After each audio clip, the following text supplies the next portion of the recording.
কিয়ামতের 10টা নিদর্শন আছে বড় বড়, তার মধ্যে একটা হচ্ছে দাব্বাতুল আরদ, জমিন থেকে ফুঁড়ে একটা প্রাণী বের হবে। আর এখন মানুষ এগুলো বিশ্বাস করবে না আমি জানি, 2 দিন পর নাসা যখন বলবে তখন বিশ্বাস করবে।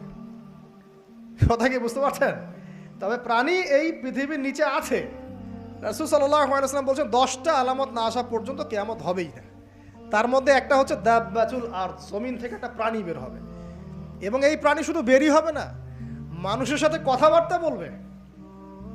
এবার মানুষের সাথে কথা বলবে প্রাণী। বিশ্বাস করছেন? এখন বিশ্বাস করছেন না জানি, কিন্তু প্রাণী মানুষের সাথে কথা বলবে। আল্লাহ পাক বলাতে পারেন না? পারেন।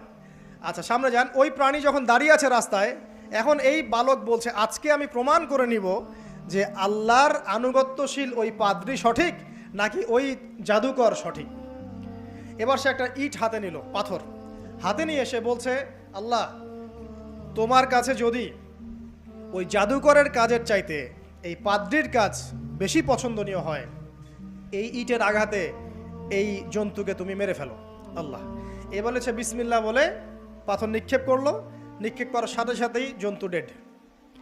তখন তার আইন আল ইয়াকিন, হাক্কুল ইয়াকিন হয়ে গেল যে হ্যাঁ, আল্লাহর কাছে এই পাদ্রীর আমলই সবচেয়ে বেশি পছন্দনীয়। তার আর মনে কোনো সংশয় থাকলো না। কিশোর মানুষ না, কতটুকুই বা বোঝেন নাই? এবার তার মধ্যে একটা ইয়াকিন চলে আসলো এবং সে পরিপূর্ণ মুমিন মুসলিম হয়ে গেল।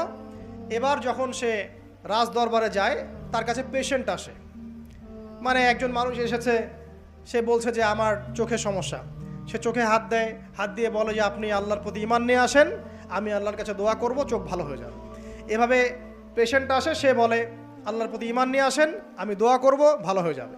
এভাবে আস্তে আস্তে তার নাম এবং খ্যাতি ছড়িয়ে পড়তে লাগলো।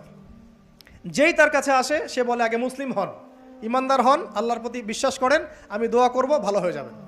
চোখ অন্ধ ভালো হয়ে যাচ্ছে, কুষ্ঠরোগী ভালো হয়ে যাচ্ছে, হ্যাঁ, প্যারালাইজড রোগী ভালো হয়ে যাচ্ছে, আলহামদুলিল্লাহ। নবী ঈসা আলাইহিস সালাম এমনটা করেছিলেন না? আল্লাহ পাক চাইলে করতে পারেন। একদিন ওই রাজ দরবারের একজন মন্ত্রী আসছে, এবার ওই রাজার একজন এমপি সাহেব, তার চোখে সমস্যা, সে আসছে, এসে বলছে যে আমার এই চোখের সমস্যা, আমার চোখটাকে ভালো করার দরকার, তোমার কাছে কোনো ওষুধ আছে নাকি?